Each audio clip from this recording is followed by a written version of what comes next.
guys having a good time tonight so far? Woohoo! I gotta confess something to you. I can't hear anything in my ears. So I'm gonna ask you that question again, and you gotta really let me hear it, so I can actually hear you. Here. Does that make sense? I've been talking to everybody, and they're like, "You're whispering." I'm like, "I am whispering? It sounds really loud in my head." Anyways, you guys having a good time tonight? Alright, cool.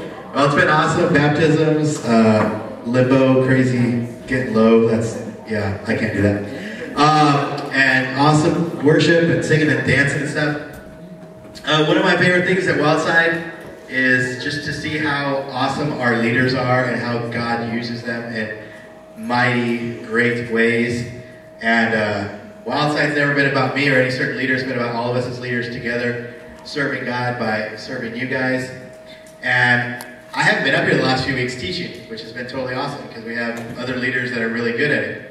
And so tonight, you don't have to listen to me again. We have a first-time speaker here at Wildside who's going to speak.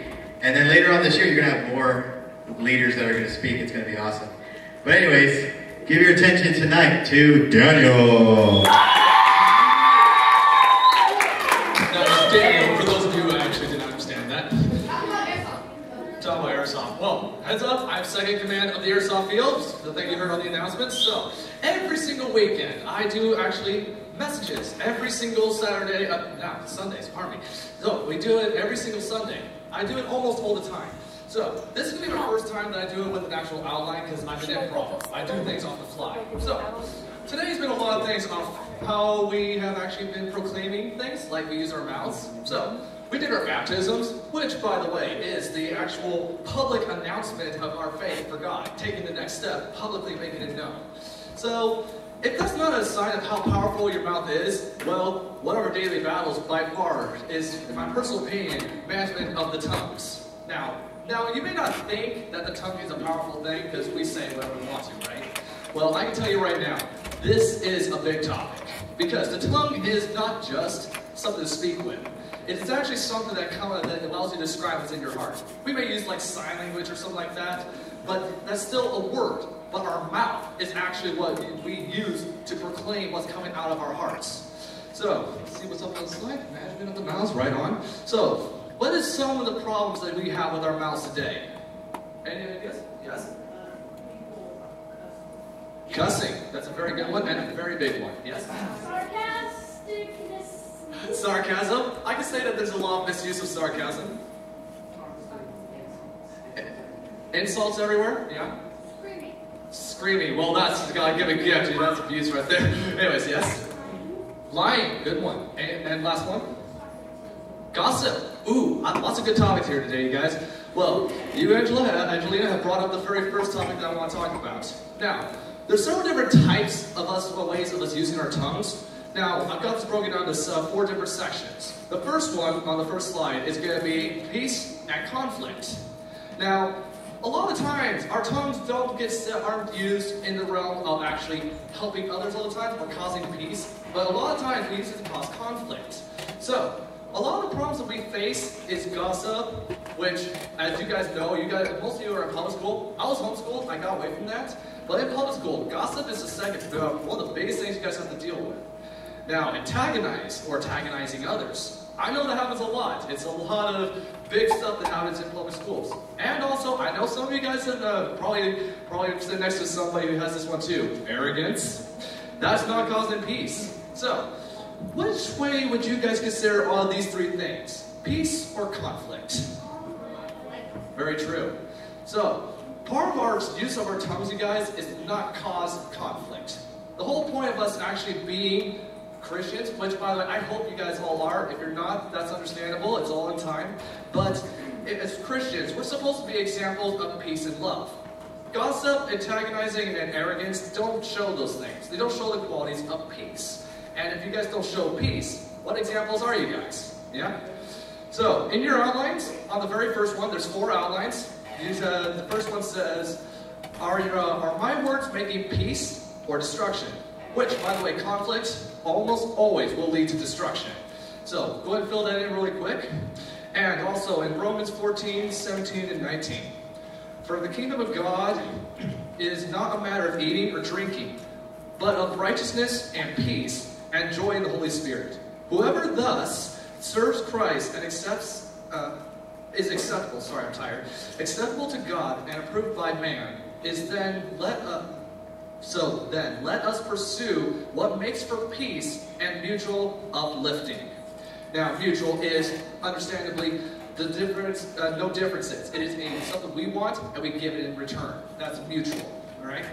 So what is someone around here mentioned lies. I don't remember that was you. Good one. So that's another big one. Lies or truth. Another big problem with our mouths in these days and times. Believe me, lies is so easy to slip into. I am no purist when it comes to that one. I have lied plenty of my life, and I have regretted almost every one that I've done. Yes, I said almost, but there are reasons. So, there are versions of lies. Not just like lying to your face, but there's things like flattery. Like, for example, does the pants make my butt look big? That's flattery. If you guys answer in the realm of yes, that is what I call false sarcasm, okay? That's, sorry, I had to throw that out there. All right, and also, you're all making me laugh here. All right, and then also, there's half facts. If you guys look at things like, say your parents wanted to catch you doing something, and you had to tell them what happened, but you told them just enough, just that little bit to convince them that you did the right thing, but you left another part out. You didn't technically lie, you just told them a half-truth. Well, guess what? That is still technically a lie. Altering the circumstances is a lie. Even if you didn't tell them the part that made it the worst, you altered the facts, thus making it a lie. Let that sink in for a little bit, because trust me, that's a big one that I've had in my past as well. So, also, in the second outline, has what have I said... Probably tired again. Has what I have been saying whole and honest? Go ahead and just fill that in really quick. So in Corinthians 3, 9 through 10, do not lie to one another. See that you have put off the old. Seeing that you have put off the old self with its practices, and have put on the new self, which is being renewed in the knowledge after the image of its Creator. God doesn't lie to you at all. He may give you the harsh love, but He does not lie to you guys. He'll give you just enough, just a little bit of information to get you going. The rest will reveal itself, and you'll realize He does not lie to you. He does not deceive either. So, now, another one that we have a problem with our tongues, you guys, is encouragement. Now, do you guys find yourselves on the next slide, if you guys find yourselves building up others or tearing each other down, this is a big one. Believe me, it is hard. It is hard to build up others when it's not the easiest thing for you to do. Because believe me, my past has not been the cleanest in this one either. It's hard to build people up when you feel as though you're higher in the, how would I put that? Building up others when you have a hard time seeing that they're not willing to try, that's hard. And you always feel like as though it's easier just to get it in their face and tell them straight up. That's tearing each other down. So, do you find yourselves being an encouragement or a discouragement? Do you hold each other accountable, or do you just ridicule each other? Like, do you guys help each other? Or do you just tell them, dude, you're doing this wrong straight up? Or do you give advice? Or do you force a choice? Forcing a choice, you guys, is a big, big problem. The source of individualism is motivating them to push forward and do the choice on their own. Forcing them to make a choice only causes problems later on down the road. So also, in your outlines, I'm pushing a lot of stuff on you, pardon me, I don't have a lot of time. But the third outline, am I strengthening others or am I breaking them down? I will tell you this much, my past, I got a little bit of time. In my past, you guys, I was not given a lot of encouragement when I was younger. In fact, most of my childhood was not given a lot of encouragement. I have been broken. A lot. As a matter of fact, I was broken by several people in my old church. I almost didn't want to come to this place. But because of the encouragement that I got from every one of you guys, and also people that you may not have met, they strengthened me. And that's what's caused me to be up here today, after 4 years of coming to this church. Let that sink in for a moment. Are you guys encouraging by strengthening, or are you breaking people down and causing them to doubt themselves? Okay? So in Ephesians 4:29, Let no corrupting talk come out of your mouth, but only such as it is good for building up, as fits the occasion, that it may give grace to those who hear. Okay? Give grace. Do not ridicule. Do not break them down. Okay? It's not nice to do that stuff. And frankly, they may not like you in the long run if that kind of stuff happens. Now, let's see. Somebody mentioned cursing. Who was that? Somebody say something. That was you. You said cursing, didn't you? You did. Okay, good. So that's the next section here. The cursing tongue. Now, cursing does not involve just bad language. It doesn't just involve like you throwing out a swear word. It actually covers a wider variety than what I'm doing. Each section I put in 3 different ones, but if you break them down, there is a lot more to it than just these 3 points. Bad language is one of them. Probably the number 1 on everybody's thinking list. Now, back then, you guys may consider the word curse as like the witches who would like cast spells on each other or something like that. Like they would make them ill, mentally ill, or ill, stuff like that. That's what I would consider cursing somebody or wishing someone ill. Now, also cursing, like we would throw God's name into a word, into a bad phrase, and we consider that as swearing. That is taking a name or even title, which God is a title and a name, and you're profaning that. That is one of the biggest ones that God tells us to do. Do not take the Lord's name in vain. And I did not put down the verse. I should have thought that tells just now. But it says, do not use the Lord's name in vain. Do not swear by the earth or his stool. Do not swear by his head or by any others, for it is his image. So, why do we not use these names? Because it is not for those things we swear to. We aren't supposed to swear at all. Like, we don't proclaim dedication to those things or people to make our point. We, at my Airsoft field, as a matter of fact, the very first rule that we have out there is play nice, no foul language. Do you know why? Because every single time I'm out there, bad language does not ever come with a fun time. Every time somebody swears, somebody's angry, somebody's upset, somebody's offended.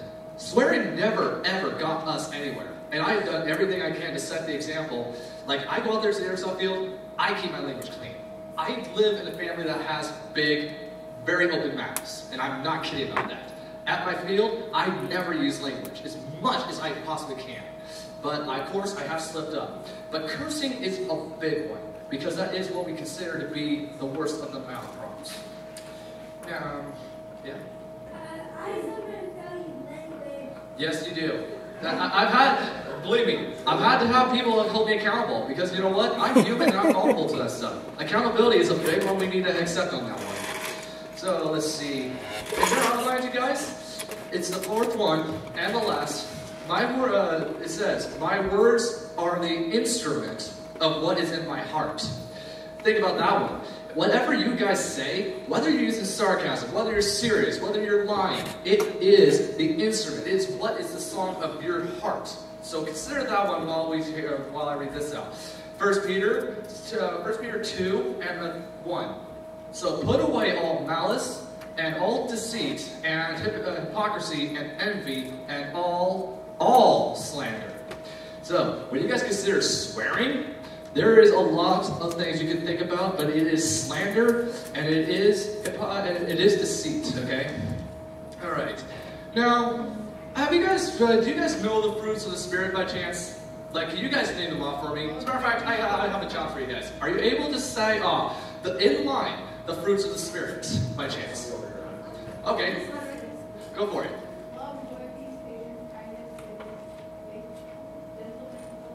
Very nice. That was perfectly laid out. Okay.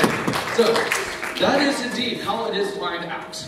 Love, joy, peace, patience, kindness, goodness, faithfulness, gentleness, and above all, self-control. As they say, best is saved for last. Self-control, okay? Power of the mouth. So, this is a big one. This is a big verse here, so bear with me on this one. In Galatians 5:16 through 24, it's going to be a couple slides, but go ahead and read along. But I say, walk by the Spirit, and you will not gratify the desires of the flesh. For the desires of the flesh are against the Spirit, And the desires of the Spirit are against the flesh. For these are opposed to each other, to keep you from doing the things you want to do in the flesh. But if you are led by the Spirit, you are not under the law. Look at the underline on that as we go on. Now, the works of the flesh are evident: sexual immorality, impurity. This word I never could say. Sensuality. Do you know what that says? Okay, thank you very much. Idolatry, sorcery, enmity, strife, jealousy, fits of anger, rivalries. Believe me, rivalry is a big one for me too. I'll say that much. Dissensions, divisions. You know, under America, we are the United States. Divisions, envy, drunkenness, orgies, and things like these. I warn you, as I warned you before, that those who do such things will not inherit the kingdom of God. But the fruits of the Spirit: love, joy, peace, patience, kindness, goodness, faithfulness, gentleness, and self-control. Against such things there is no law. And those who belong to Jesus Christ have crucified the flesh with its passions and desires. This verse, you guys, is big. There is so much meat in just these few verses that I just read to you guys. Now, by crucifying the flesh is what we did with the baptisms. Actually, it's literally between the two steps of accepting Jesus and baptizing yourself. Okay? Accepting Christ means that we have accepted that there's a God who created this world for us to live in. And we give all the respect of things He's made to Him. Through baptizing, we've crucified ourselves going underwater and coming back up. That crucifixion of our flesh means that we're no longer under the desire to take on these world's desires. In other words, we do not wish just for these things for ourselves, okay? We do them to better ourselves, to better others, and to strengthen God's kingdom. Now, you guys might be saying about the sins, well, I don't have to do them, actually speak louder than words, right? I have a little bit of an interesting thing for you guys, as a matter of fact. I took a look at all the words that were the sins, the body sins. There's 15 of them. Now, they're up on the screen here in just a second. Right there. Now, those words right there are multiple categories of the things that we sin, right?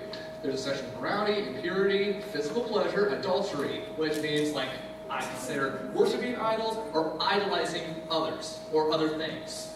There's a sorcery, enmity, or opposing or hostile, strife, jealousy, fits of anger, rivalries, dissension, or to strongly disagree, divisions, envy, drunkenness, orgies, which is wild parties, and everything that can encompass in those things. Now, I have broken these things down into the action of how the eyes, the flesh, and the mouth are affected by these things. Now, on the next slide, this will be the picture of, I have it here in the slide in a second. This is the one of the eyes. All those colored ones are the ones that are the eyes can affect, like to yourself, okay? Like, you look at I don't need to specify what, you guys can imagine it on your own. Sexual morality, impurity, physical pleasure, adultery, sorcery. Like, you could look and desire sorcery. You can create enmity or hostile towards somebody. You can be jealous. You can look at somebody and feel jealous or whatever. You can strongly disagree with somebody. Divisions, envy. You can see it all right there. It's amazing, this kind of stuff. Now, on the next slide, we have how the body is affected by these things. Really read that. Anyways, see, it's very, very close to the effect of the eyes, right? That's the physical part, eyes and the flesh. Now, the power of the mouth, I'll give you guys a little back before I go to this next slide, before we go there, by the way. I did a research on YouTube. If you guys are YouTubers, I strongly recommend this. YouTube back there are awesome. You guys need to try this out. Go onto YouTube and look up secrets of body language. The interesting stats that I found there was that 7% of what we say is verbal, done by the mouth. 93% is by our body language. Can you believe that? That is a large percentage difference. But yet, on this next slide, take a look at what we have as what the mouth can inflict. Yeah? Surprising? 7% can cause the biggest impact. We can do a lot of things with the body, you guys. We can do a lot of stuff. but the mouth is the strongest. We may say that actions speak louder than words, but we are a flip, but we can do so much more with that 7% of our speaking to others. Okay? I do not take this stuff lightly because, like I said before, the mouth is the mouthpiece that God has given us. The mouth is the instrument that God gave us to tell us what's in our hearts. In your outlines, at the very bottom, there's a verse that, where's that on my pages? Oh yeah, it's in the very front. It basically says, there you are. Matthew 12:34. For out of the overflow of the heart, the mouth speaks. Whatever your heart says, you guys, that is the true you. If you speak deceit, you're a liar in your heart. You are a liar. If you speak gossip, you're a gossiper. If you tell the truth, you're an honest person. The mouth is what comes from the heart. So be careful how you use that thing. Do you cause peace or conflict? Do you love or do you hate? Do you encourage? Do you fight? Do you do any of these things? Or do you do the better part of the mouth? Okay? This is by far something I've taken very personally. I'm not perfect. As a matter of fact, if anybody here raised their hand to say that they're perfect, you're a liar. Right now. Yeah. So, now, I do not want to call you guys liars, but no offense, we are not perfect when it comes to the power of our mouths. I agree with you. Yes. So, when you guys go out into this world, you guys, do not look at your mouth as just being that little thing that's attached to the bottom of your head and it's just something to just have fun with your friends. It is meant to do something. It's meant to strengthen or to break down. It's meant to empower or discourage. Do not take it lightly, because it is something that is by far the most powerful of all the things that we are able to do for ourselves, okay? Or for others, or for God. So, that's the end of my message. She didn't do too bad this time. So, I'm going to pray for you guys really quick, and let's, whatever's up next will be next. Worship, all right. Dear Lord, thank you so much for this night. I thank you for the great crowd you brought out here today, and I thank you that you've allowed them to come out here with some great people, good friends. Lord, you've given us an instrument. You've given us a tool. You've given us something that can really do a lot for people. We can do it to be good, or we can do it to be harsh or evil or anything of the sort. It's not just for others. It's also to glorify or to cast you out, Lord. And our mouth is the strongest we can do.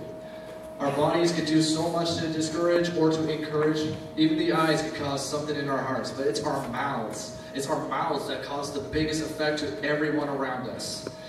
It's only 7%, Lord, but it's that strongest, the strongest of percentages that is affecting us in our daily lives, Lord. As we go out, as we hang out with other people outside these walls, let's realize that the mouth is not just for ourselves or just to have fun. It's meant for you. It's meant for others. It's meant to strengthen. It's a tool that can be both used as destruction and for construction. Let it be a strengthening for others, and I hope that these great people will use it to better themselves, better others, and to shine what you truly need for us, Lord. In Jesus' name, amen.